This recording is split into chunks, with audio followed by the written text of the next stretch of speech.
I had never meant to leave a note. I meant to leave nothing. A folded blanket at the foot of his chair, the cup I had used set neatly by the basin, my boots, which I had taken off at his hearth without thinking, laced again at his door. A clean exit, the kind of exit a healer's apprentice learned to make before the household woke and remembered she was not someone they had asked for. But the parchment was already on his table, and his quill was already uncapped.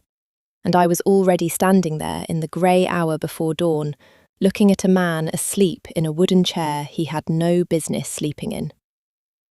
His head had fallen against his own shoulder. There was a cut on his jaw I had cleaned the night before, and a bruise under his eye that would be worse by midday. The fire had gone low. He had not moved since I had eased the cloak over him 3 hours ago. I wrote 2 sentences because I owed him that much, and not 1 syllable more. Thank you for the kindness. Forgive me for not staying to repay it. I signed it with my first name only, Mira. No house, no rank, nothing he could trace if he chose not to. I let myself out the side door of the King's Solar, slipped through the kitchen corridor while the cooks were still raking ash, and was past the outer gate before the watch changed. By the time the sun cleared the eastern wall, I was 3 leagues into the pine country, with my satchel against my hip and my hood pulled low and my heart doing a careful, even thing in my chest that I refused to call regret. I was 23 years old. I had been raised by a healer who taught me that the surest way to ruin a kindness was to let it become a debt. Alaric of the Iron Reach had been kind to me for 1 night because his pride was bleeding, and I had been the one with thread and water. That was all. I knew that was all. I was wrong about almost every part of that, but I would not learn how wrong for another 9 days. If you had asked me before that night what I knew of the Alpha King, I would have told you what every village told you, that he was the strongest wolf in the 4 territories, that he had taken his crown at 20 by killing the man who had killed his father, that he did not laugh and did not drink and did not tolerate fools, and that his court was the most ruthlessly competent in living memory. He was a man people described in the same tone they used for hard winters. You prepared for him. You did not befriend him. I had been brought into the fortress that evening because his beta had been gored at a border skirmish, and the senior healer was 3 days out at a birthing. I was the substitute. I was told this in a tone that suggested I should be grateful and quiet, in roughly that order. I had been quiet. I had not been grateful. I had cleaned the beater's wound, packed it, stitched what had to be stitched, and given over the watch to a steadier woman than me at the 2nd hour after sunset. I had been told I might leave at dawn. I had been turning toward the corridor when the king had come down the stairs from his own solar with a cut on his jaw and his knuckles split open, and the page, who was meant to fetch the healer, had taken 1 look at me and pointed. So I had followed the king to his own room, because there had been no one else, and I had told him to sit down, and to my surprise, he had sat. Then I had told him to take off the cloak so I could see what else was wrong with him, and to my greater surprise, he had done that too. He had not been wounded badly.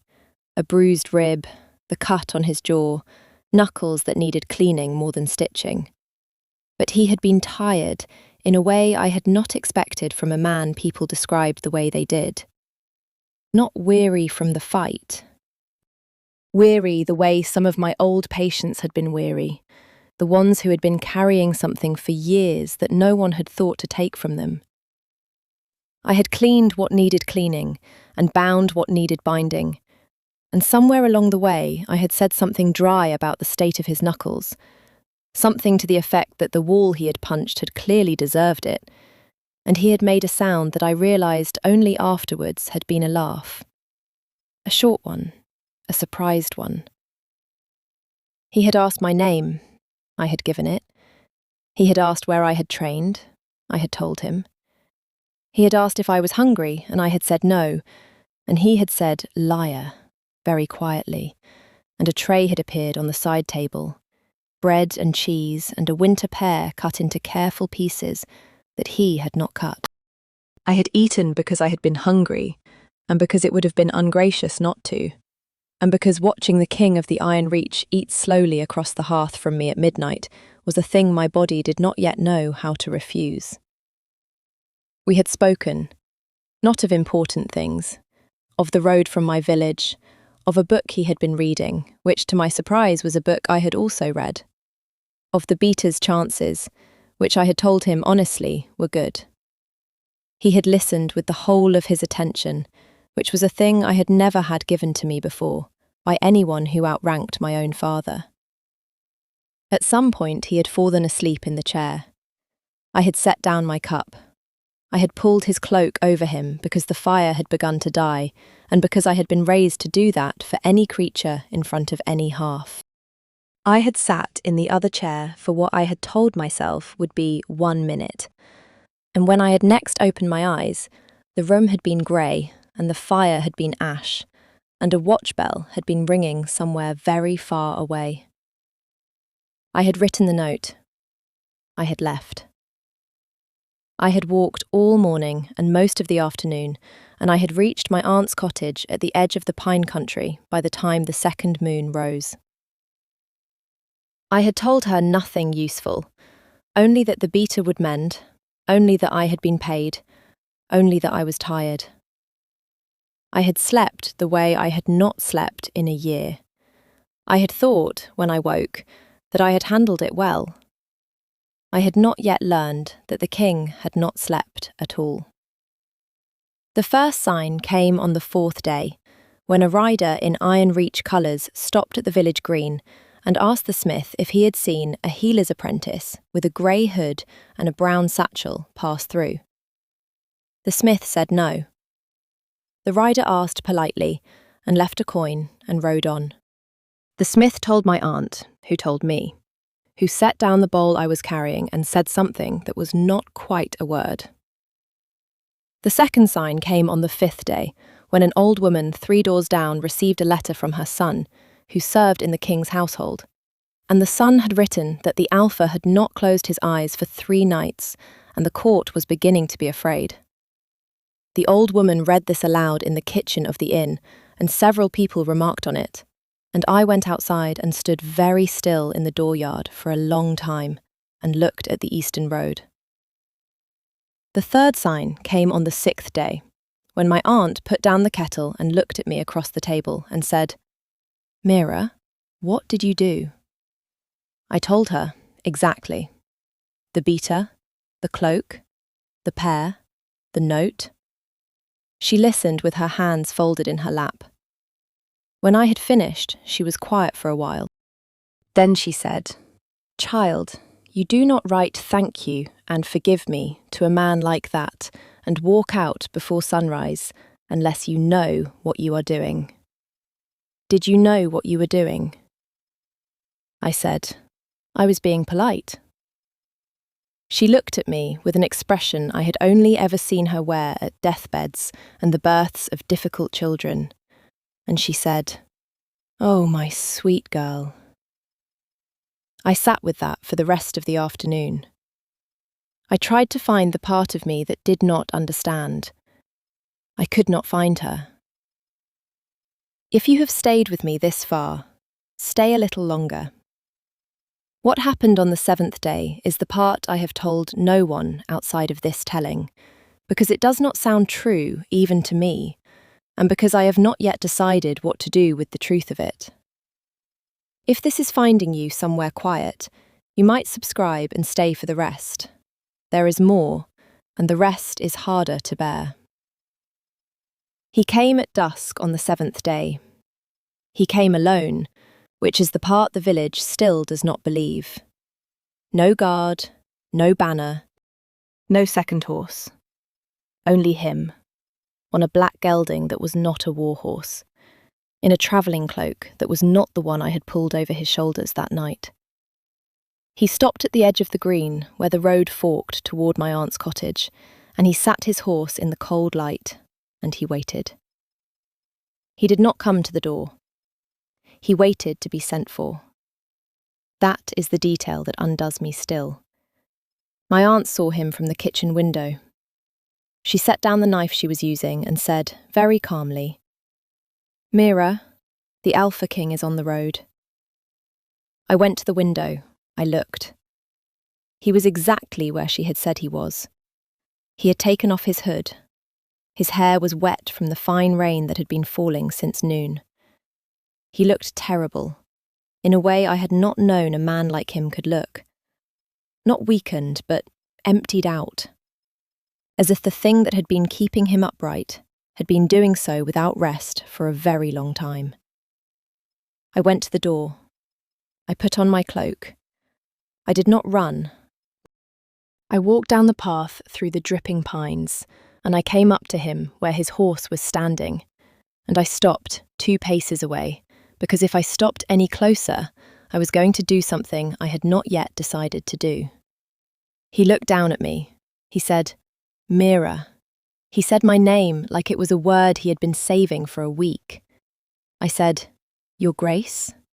He said, "No, just that," not angrily, almost as a request. I said, "Alaric." Something in his face moved. He closed his eyes for a beat and opened them, and I saw the thing his beater and his court and the old woman 3 doors down had been afraid of. He had not slept. He had not slept in days. His hands on the reins were steady, but they were the steadiness of a man who had decided to be steady and was holding to that decision the way a swimmer holds to a rope. He said, "You left a note." I said, "I did." He said, "Why?" I had to think before I answered, because the true answer was not a sentence I had practiced. I said, "Because I have been taught not to make a debt of a kindness. Because I did not want you to wake and feel obliged.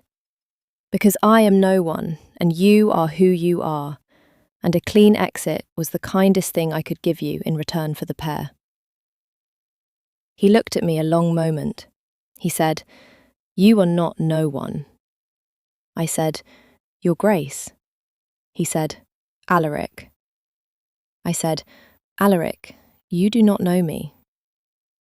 He swung down off the horse then, slowly, the way a man dismounts when his ribs are still mending.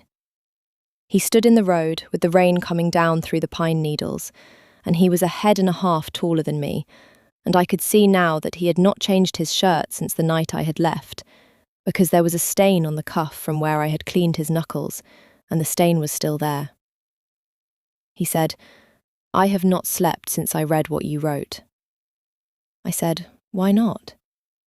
He said, "Because you wrote, 'Forgive me,' and I have spent 3 days trying to understand for what." The rain went on falling. Somewhere a sheep was complaining about the weather. I could hear my own pulse in my ears very clearly. I said, "I meant for leaving without saying goodbye." He said, "I know what you meant." I read it until the paper fell apart in my hands. "I know every word in the order you wrote them." That is not what kept me from sleeping. I said, "Then what?" He said, "That you thought you owed me anything. That you thought 1.5 and an hour of being spoken to like a person was a debt you needed to pay before sunrise." He looked at the road past my shoulder, not at me. "That you thought I would wake and want repayment. That is the part I could not put down." I did not say anything for a while. I could not. He said, more quietly, "And that you signed it Mira, with no house, no rank, as if you wanted to be untraceable, as if you were used to leaving places that way." I said, "I am." He closed his eyes again. He said, "I rode out alone because I did not want my men to see me find you. I did not want this to be a hunt. I did not want you to ever, In any future you imagine, look back on this hour and remember it as the hour the Alpha King came down on you with a guard at his back. I came alone, so that if you told me to leave, I could. I said, "You should sit down." He said, "I will stand." I said, "Alaric, you have not slept in 3 days. You will sit down or you will fall down, and I would rather you sat." He looked at me. There was a long beat where I watched him decide, very visibly, to do what I had told him to do. He sat down on the low stone wall at the edge of my aunt's garden. The horse cropped at the grass beside him, with the patient indifference of an animal who had been on this road before. I said, "Have you eaten?" He said, "No." I said, "Stay there." I went back up the path. My aunt was at the door already, with a wedge of bread and cheese wrapped in cloth, and a small flask of cider, and a face that I will remember on my deathbed. She put the bundle into my hands and said, very quietly, "Take your time, child. We will not come down." Then she shut the door. I went back. I sat down on the wall beside him, 2 handspans of stone between us, and I unwrapped the bread and cheese and put it on the cloth between us, and I uncorked the cider and handed it to him. He took it. He drank. He set it down with the kind of care a tired man uses for things he does not want to drop. He ate the bread slowly and did not speak. When he had finished, he said, "I have something to tell you. I would like to tell it before you decide anything." I said, "Decide what?" He said, "Whether to send me back." I said, "Tell me." He said, "My wolf has been quiet for 9 years, since my father died. I have ruled without him in the back of my mind, which is a thing other alphas tell me is impossible, and I have done it anyway. I assumed the bond he was meant to give me one day had died with whatever else died in me that year. I was not unhappy about it. I had a kingdom to run. I did not need an animal in my chest telling me what to want. I waited. He said, "He woke up the moment you walked into my solar." I did not move. He said, "I did not tell you. I did not tell anyone." He was very quiet about it. He simply sat down inside me and watched you clean my hand and ate the pear I gave you and listened to you talk about a book. And when you fell asleep in the chair across from me, he held very still so as not to wake you. And when I woke and found the note, he made a sound I have never heard him make in my life. I read the note. I read it again. I have read it perhaps 100 times. The paper is in pieces in a drawer in my solar. I could not put it down, because the moment I put it down, I would have to admit that you had walked out of my house without knowing what you were to me, and I would have to decide what kind of man I was going to be about that. I said, after a long time, "And what kind of man are you going to be about it?" He said, "The kind who rides out alone in the rain and waits at the edge of your aunt's garden until you are willing to come down to him. The kind who tells you the truth and lets you decide. I am not here to claim anything. I do not believe in claims that are not chosen. I am here because I owed you the information, and because I could not in conscience let you go on thinking that what you gave me that night was a debt." I sat with that. I said, "You have been writing letters." He looked at me sharply. I said, "Have you not?" He said, "How did you—" I said, "Because a man who has not slept in 3 days does not invent that speech in the saddle. You have been writing it, to no one, for days, in your head and probably on parchment. You came down here with it folded inside your chest, and you have just opened it for me. Have you not?" He was quiet. He said, "There are 7 of them, in a drawer under the note. None of them are signed. None of them were ever going to be sent. I wrote them because I could not say them, and I could not stop wanting to say them. The first one says, "I do not know your second name, and I am afraid of how much I want to." That is the first letter. I have not sent it. I will not send it, now that I have said it aloud to your face. I felt the wall under my hand. I felt the rain in my hair. I felt my pulse settle into a slower, stranger rhythm that I would later understand was not mine alone. I said, "Alaric." He looked up. I said, "I left because I did not believe a man like you could mean a thing like that toward a woman like me. I am telling you that plainly, so that you know what you are arguing against." He said, "I know what I am arguing against. I have lived inside it for 9 years." I said, "I am a healer's apprentice from the pine country." He said, "I am aware." I said, "I have no house, no rank, no dowry. My mother was a midwife, and my father mended boots." He said, "You spoke to me that night the way no one has spoken to me since I was 12 years old. You told me my knuckles were stupid, and you handed me a pear, and you fell asleep across my hearth as if I were a safe man to fall asleep across from. Do you understand what that was? Do you understand that I have been the most powerful wolf in 4 territories for 10 years, and not one person in those years has fallen asleep in front of me on purpose?" I did not have an answer to that. He said, very carefully, "I am not asking you to come back with me. I am asking you to let me come down this road again. Once a week, if that is what you can bear, with no guard, with no claim, until you know me well enough to decide whether the man who wrote those 7 letters is a man you would let cross your threshold." I looked at him. I said, "That is the worst proposal I have ever heard." He said, "I am aware." I said, "You are the king of the Iron Reach. You cannot ride out alone every week to court a healer's apprentice in the pine country.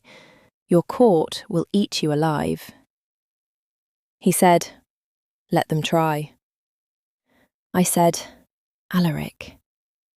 He said, "Mira. I have not slept in 3 days.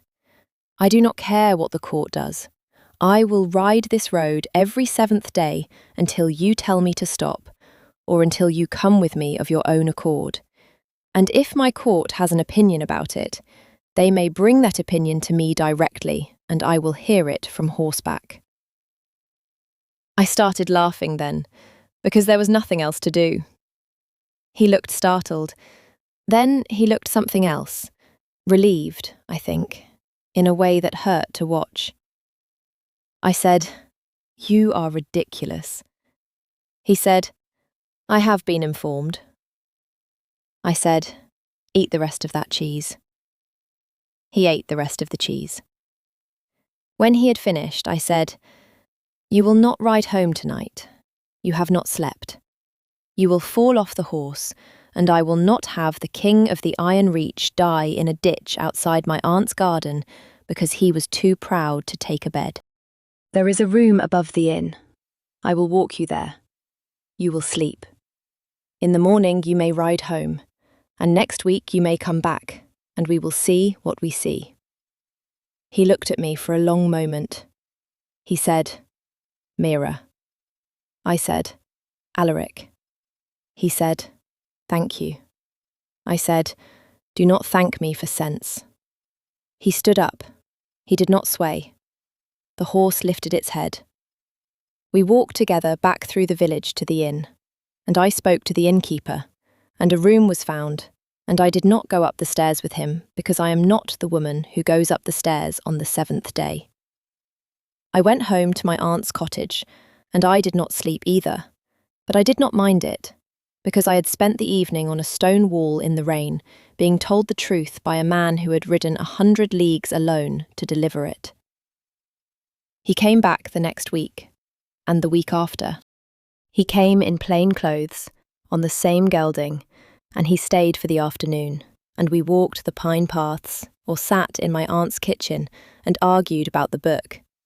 And on the 5th visit, he brought the 7 letters with him in a leather wallet, and gave them to me to read. And I read them in front of him while he sat at my aunt's table, with his hands folded like a man at prison sentencing. And when I had finished, I set them down and said, "The 4th one is the best. You should have sent it." He laughed then, a real laugh, the kind I had only heard once before. And my aunt came in from the garden and looked at the 2 of us and went straight back out without a word. The court did, of course, eat itself alive about it. There was a noblewoman named Lady Isolde, who had expected to be Luna, and who had to be exiled in the 3rd month for arranging a poisoning of a barrel of wine she had reason to believe I would drink from.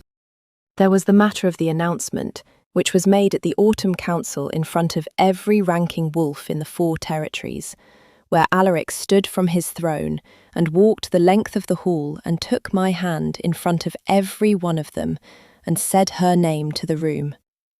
Mira of the Pine Country, who will be Luna of the Iron Reach if she will have me, and waited there in front of his entire kingdom for me to answer.